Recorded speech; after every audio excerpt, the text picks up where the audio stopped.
So now we want to understand that what happens if we are not strictly at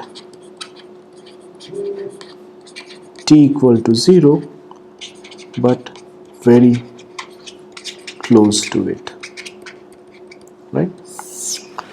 So we start off with the integral that we have defined. Now it's a fermionic system, therefore we put a minus that says that this is for a fermionic system where eta is equal to minus 1, and this we have defined as m minus 1 factorial 0 to infinity dx x to the power m minus 1 z inverse e to the power x plus 1.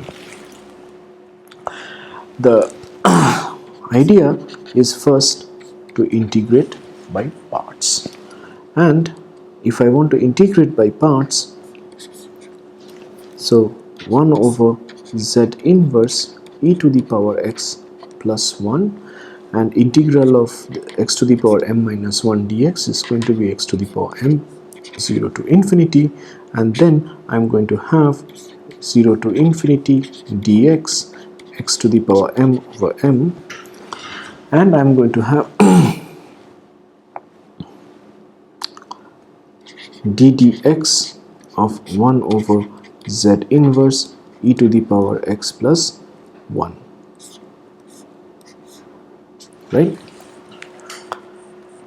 So that this is going to vanish at x equal to 0, this vanishes, at x equal to infinity e to the power x diverges, so this is 0 in both the limits, and my m times m minus 1 factorial is 1 over m factorial integration dx x to the power m ddx of minus 1 over z inverse e to the power x plus 1.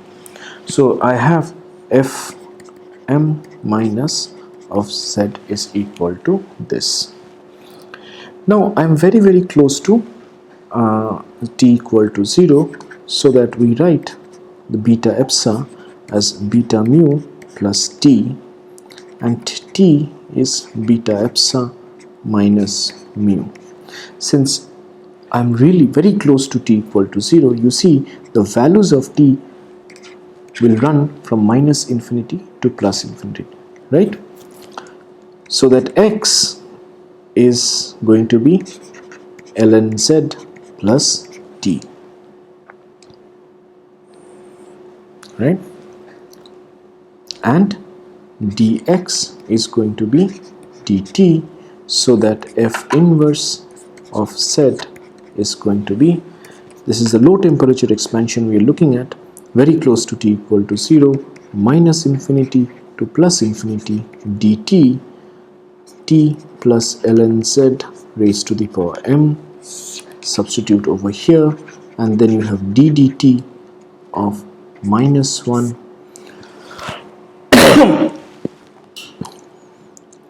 e to the power t plus 1, right? Z inverse e to the power x is going to be, z is e to the power beta mu, so that this is going to, x is going to be ln z plus t, so that you are going to have e to the power ln z plus t, which is going to be z inverse times z plus t, e to the, my mistake, z inverse times z times e to the power t, and this is 1, therefore you have e to the power t plus 1. Now this is a binomial expansion. I can do a binomial expansion over here, and this expansion is going to be mc alpha t to the power alpha ln z raised to the power m minus alpha ddt of minus 1 e to the power t plus 1. So that I can take ln z raised to the power m divided by m factorial upside, and minus infinity to plus infinity dt sum over alpha equal to 0 to infinity.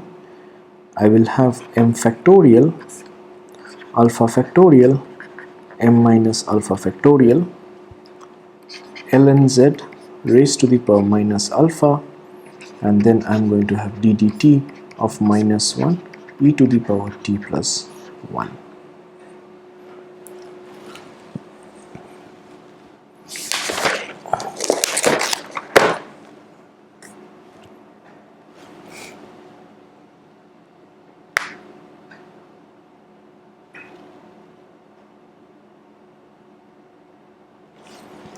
There is a t to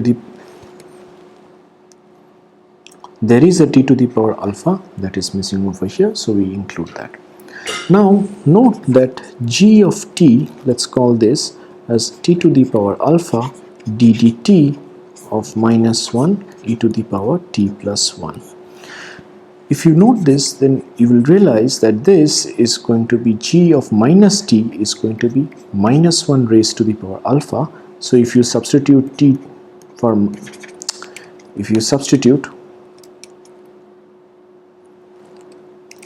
t for minus t, then you're going to get g of minus t as g of t. So if you look at it, then you see that if alpha is even, then g of minus t is exactly g of t. That means g of t is an even function.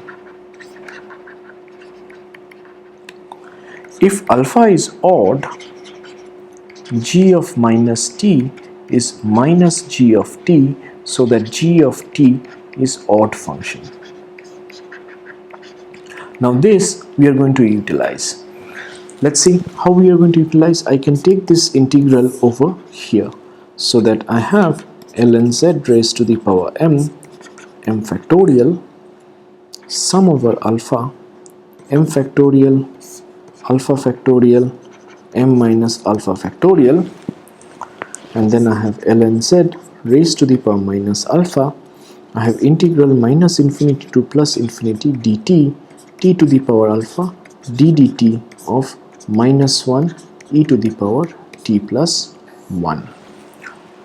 Now this, I have just now said that this is going to be an even function if alpha is even, and is going to be an odd function if alpha is odd.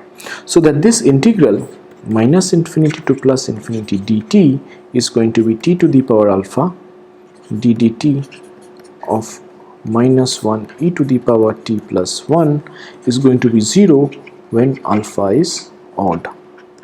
And this follows from that the fact that when alpha is odd, gt is an odd function, and is going to be integration, there is going to be 2 factor dt t to the power alpha d dt of minus 1 e to the power t plus 1 when alpha is even. Good. So therefore I have fm minus of z is going to be ln of z raised to the power m factorial. I then have the sum over alpha, but now alpha only even values are allowed, so that I have m factorial alpha factorial m minus alpha factorial. I have ln z raised to the power minus alpha, and then I have a 2 0 to infinity dt t to the power alpha d dt of minus 1 e to the power t plus 1, right? If you are clever enough, then you will see that I can integrate again by parts, and I will come up that this integral is going to be 0 to infinity dt t to the power alpha minus 1 e to the power t plus 1, and this is exactly f alpha minus, so that I have, so if you want to recall,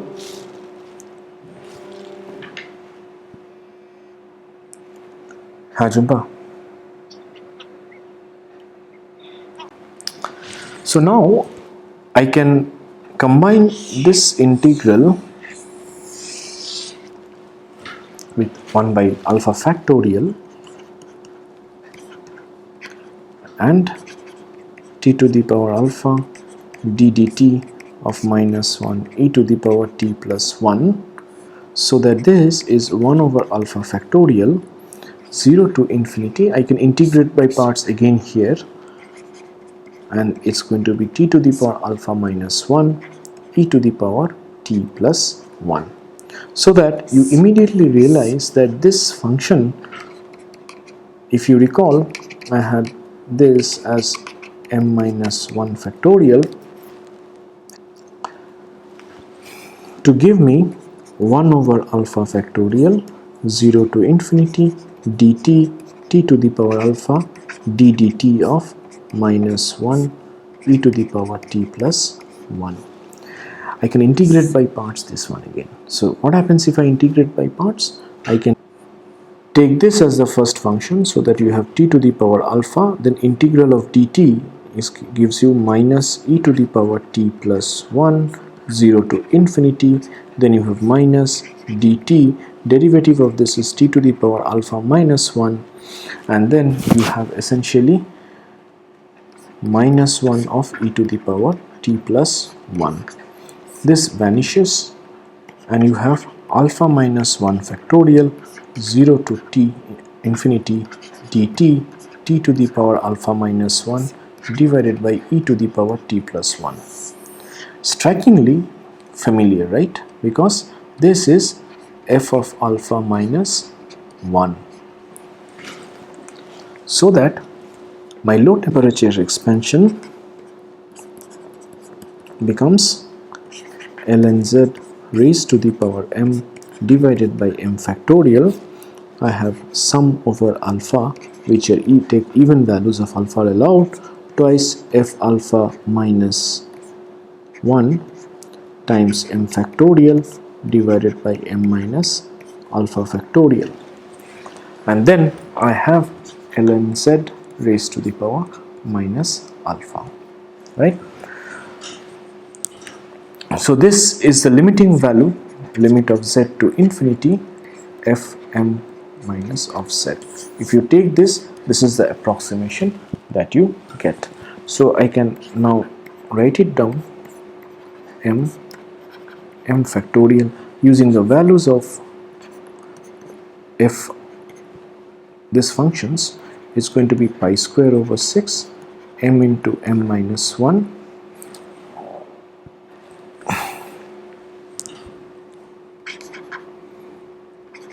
ln z minus 2 plus 7 pi 4 over 360 m into m minus 1 into m minus 2 into m minus 3 divided by ln z raised to the power 4 plus higher order terms. Good. What do I do with it? Well, our starting point again is to look at the number density. The number density, we know that for a quantum ideal gas is g over lambda t f3 half minus z for a fermionic system, right? And I'm looking at the limit of z to infinity. So that means n lambda t over g is going to be ln z. M is 3 half, so I'm going to have 3 half factorial 1 plus pi square over 6 m is 3 half, and therefore I have 3 half into half, and I have 1 over ln z whole square. We'll keep it as higher order terms. The lowest correction is when this is equal to this, so that I have n lambda t over g is going to be ln z raised to the power 3 half by 3 by 2 factorial, and 3 by 2 factorial, you should note, is 3 by 2 square root pi over 2.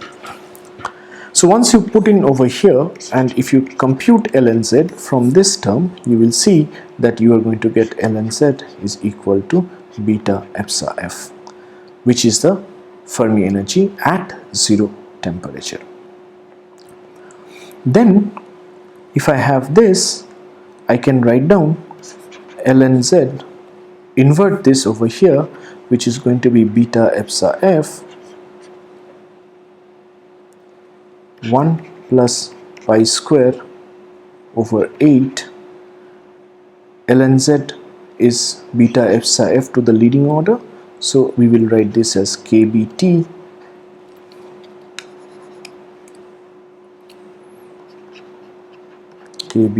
over epsilon f whole square plus higher order terms raised to the power minus 2 by 3, right? Why is that? Because you see, to the leading order I have determined that ln z is going to be beta epsilon, so exactly at 0 temperature, right? Which I also get it by ignoring all the other terms in the series. Once I have that, then essentially I have beta epsilon f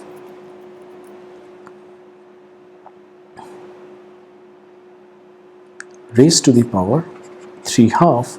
If I look at this expression, this whole equation, I take this whole equation divided by 1 plus pi square over 6 times 3 by 2 times half 1 over ln z whole square. But ln z is equal to beta epsilon. I am very close to the 0 temperature, so here I am going to write down beta epsilon f 1 by beta epsilon f whole square, which is nothing but kbt over epsilon f whole square plus higher order terms, and this is ln z raised to the power 3/2, right?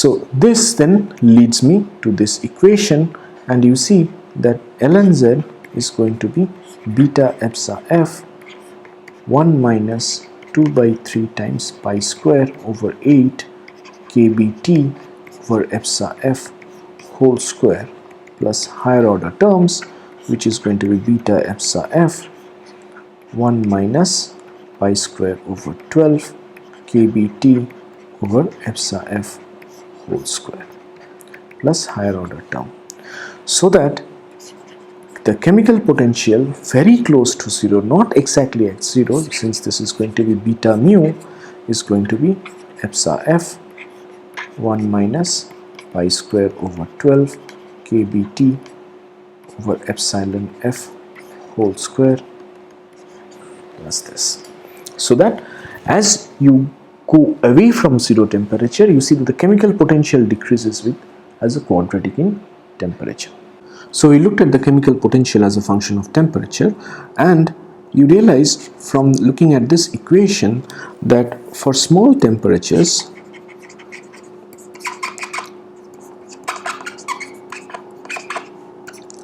temperatures which are less than epsilon f over kb, the chemical potential is positive, so mu is greater than 0. This particular quantity, epsilon f over kb, is called the Fermi temperature, Tf, right? In contrast, for high temperatures, mu is less than 0. Mu becomes, the chemical potential is negative, and the 0 crossing happens at temperature which is of the order of epsilon over kb, that is equal to your Tf of the order. It does not exactly happen at Tf, but it happens of the order of Tf. Now our next interest lies in looking at the pressure. So I know that beta p eta is g over lambda t f 5 by 2 minus of z, and I am looking at the low temperature expansion, and therefore I am interested in the expansion that we did a little while ago, right? This is the one. So we will only keep up to ln z up to this order, and therefore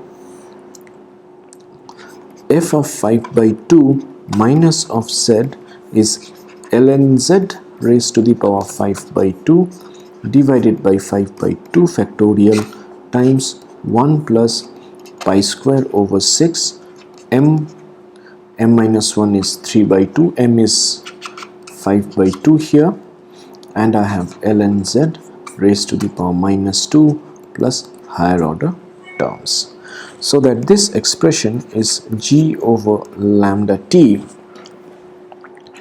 8 by 15 the 5 by 2 factorial square root pi, and then I have ln z raised to the power 5 by 2.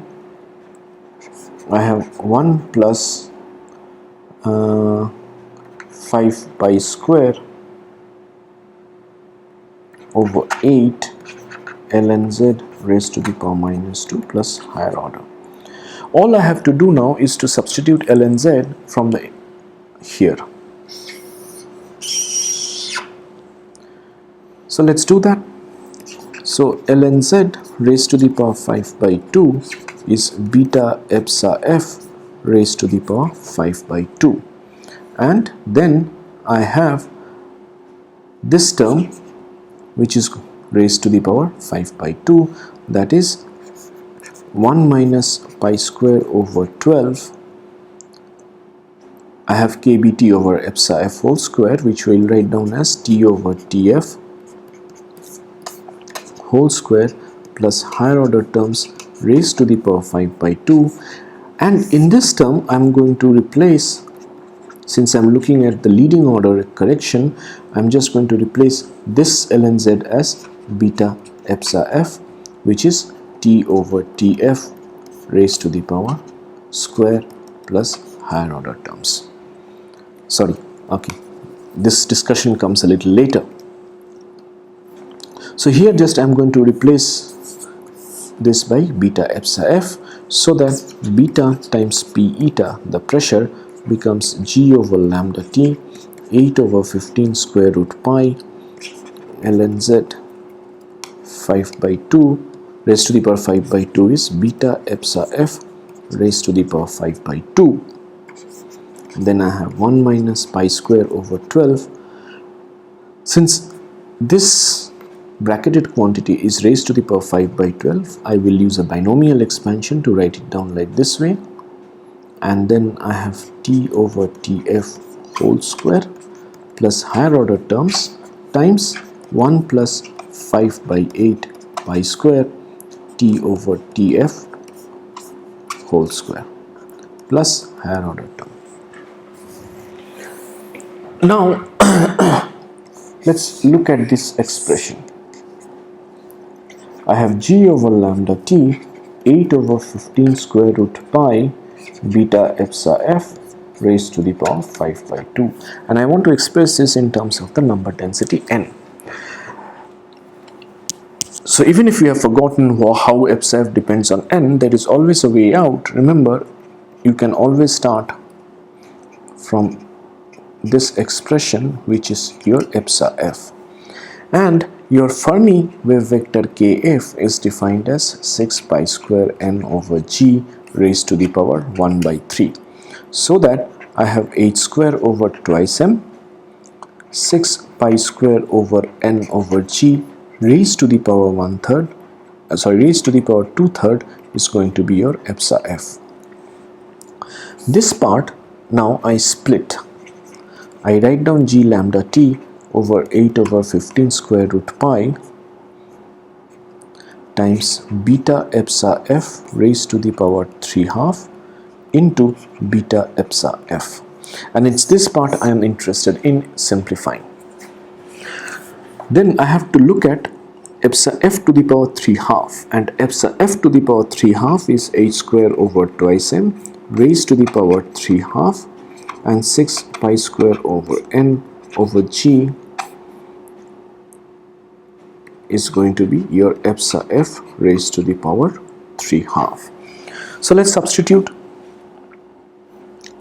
I have g over lambda t 8 over 15 square root pi h bar square over twice m beta to the power 3/2, this raised to the power 3/2. Now you should know where I am going. Things should be clear to you now. And then I have 6 pi square n over g. This part is just this thing. I have a beta epsilon f that multiplies this. G gets cancelled out, right? And then I have 1 over lambda t. I have 6 over 15 I have beta h bar square over twice m raised to the power 3 by 2. Now I have an additional factor 8, which I'm going to write down as 4 to the power 3 by 2, and I have a pi square, pi to the power 3 by 2. There is a pi square in the numerator, there is a square root pi in the denominator, that gives you pi to the power 3/2, and then finally I have n. So 1 over lambda t, 6 over 15, beta h bar square 4 pi over twice m raised to the power 3 by 2 times n. And if you simplify this, just this part, this is beta h square over twice m pi raised to the power 3/2, and which you immediately identify as lambda t. So this whole expression then boils down to 1 over lambda t. This is going to be 2 by 5, and then you have a lambda t and then n, so which is equal to 2 by 5 n.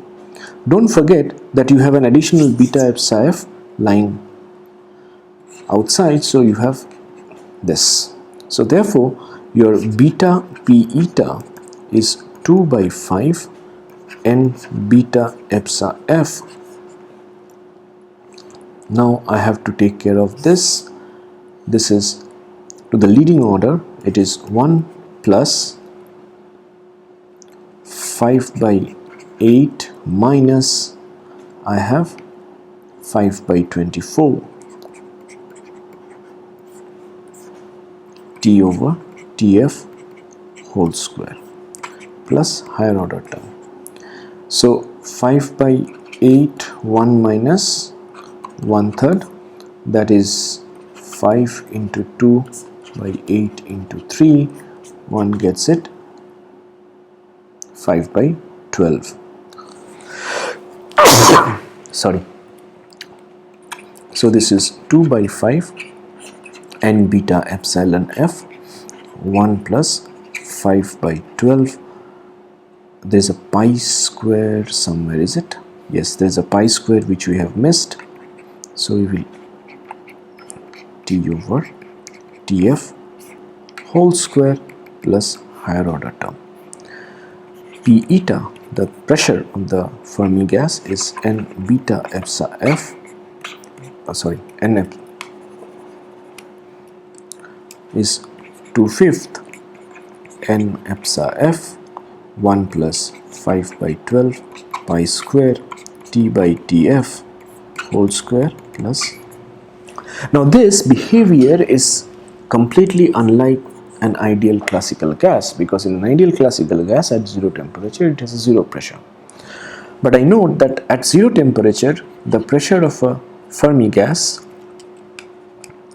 the eta is minus here, so we will put a P minus. We'll put a P minus, which is going to be 2 by 5 n times epsilon f. So even at 0 temperature, the Fermi gas do exert certain amount of pressure. The pressure is not 0. Now the energy is 3 by 2 P times V, right? Which means I have 3/5 n times the volume times epsilon f, 1 plus 5 by 12 pi square t over tf whole square plus higher order terms. Now the specific heat is del E del T at constant volume, which is your CV, that is going to be 3 by 5 n epsilon f times 5 by 12 into 2t over tf square plus higher order terms. So a little more simplification gives me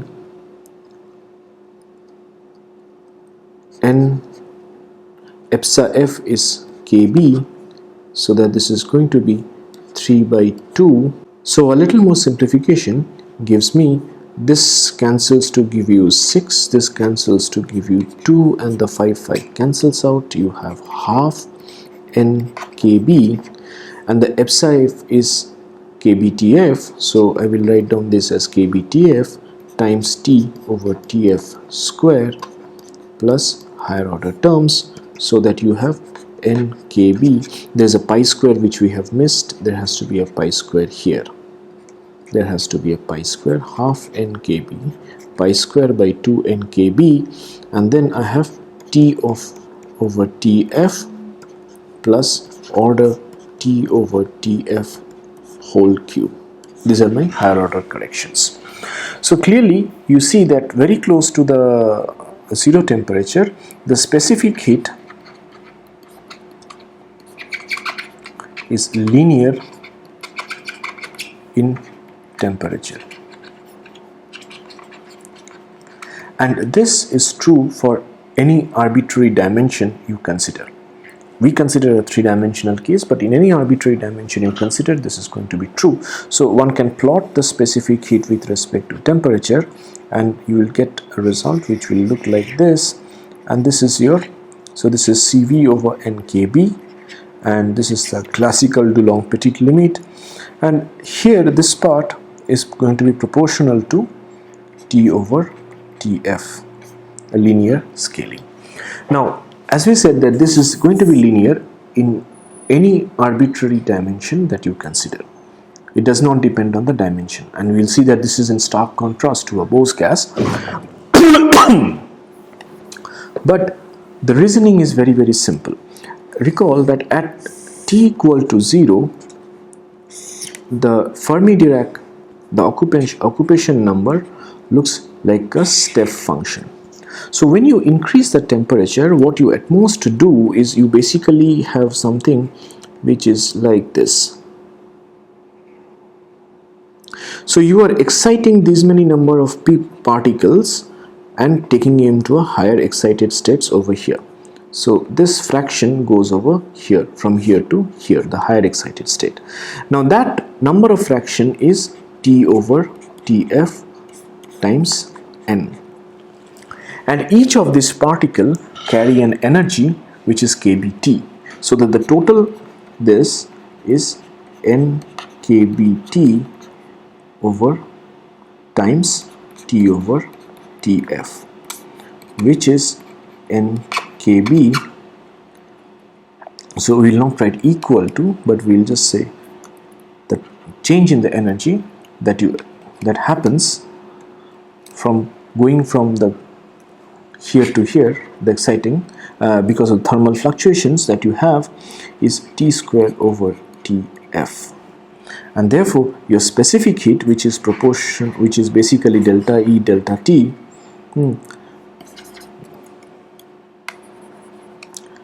and therefore the specific heat, which is a derivative of this, will go as n kb T over Tf, and this result is surprisingly independent of the dimension of the system.